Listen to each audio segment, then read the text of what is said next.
श्री राम के प्यारे भक्त, प्रेम और त्याग की कहानियाँ। बहुत समय पहले की बात है, संत तुलसीदास जी ने श्री रामचरितमानस की रचना की।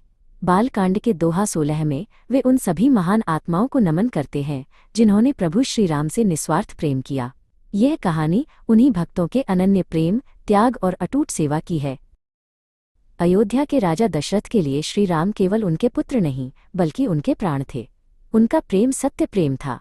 जब राम उनके सामने होते तो दशरथ जी को पूरी दुनिया का सुख मिल जाता। उनके बिना एक पल भी दशरथ जी के लिए युगों जैसा भारी था। लक्ष्मण जी का सेवा भाव सबसे निराला है। वे श्री राम की कीर्ति के ध्वज के दंड यानी उस मजबूत लाठी की तरह थे जो झंडे को हमेशा ऊंचा और सीधा रखता है। उन्होंने नींद और सुख त्याग कर 14 वर्षों तक केवल अपने भाई की सेवा को ही अपना धर्म माना।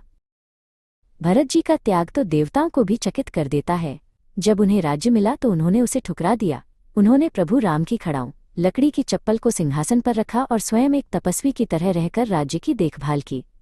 उनका प्रेम निस्वार्थ बलिदान की पराकाष्ठा है। मिथिला के राजा जनक विदेह कहे जाते थे, यानी जिन्हें संसार की किसी चीज से मोह न था। लेकिन जब उन्होंने श्री राम को देखा तो उनका वैराग्य भी गहरे स्नेह में बदल गया। उनका प्रेम आध्यात्मिक था, जो आत्मा से उत्पन्न हुआ था। और फिर आते हैं पवनपुत्र हनुमान जी। हनुमान जी की महिमा का वर्णन शब्दों में करना कठिन है। उनके हृदय में केवल राम नाम बसता था। उनकी भक्ति में शक्ति भी थी और अटूट विश्वास भी।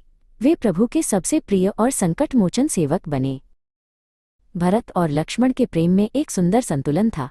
जहाँ लक्ष्मण जी साये की तरह साथ रहकर सेवा करते थे, वहीं भरत जी दूर रहकर भी मन से कभी राम जी से अलग नहीं हुए। इन दोनों भाइयों ने दिखाया कि प्रेम केवल साथ रहने का नाम नहीं बल्कि समर्पण का नाम है।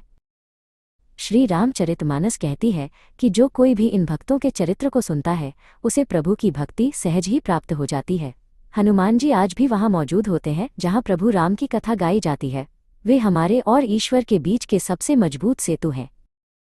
राजा दशरथ का पुत्र मोह नहीं बल्कि वह ईश्वर के प्रति जीव का खिंचाव था। जब भरत जी ने नंदीग्राम में तपस्या की तो उन्होंने सिखाया कि धर्म के लिए सुखों का त्याग कैसे किया जाता है। इन सभी महान पात्रों ने हमें जीवन जीने का सही मार्ग दिखाया। बच्चों, श्री राम की कहानी केवल एक राजा की कहानी नहीं है बल्कि ये प्रेम, सेवा, त्याग और भक्ति के इन अलग अलग रंगों की कहानी है। यदि हम लक्ष्मण जैसी सेवा और हनुमान जैसी भक्ति अपने जीवन में लाएं तो हम भी महान बन सकते हैं।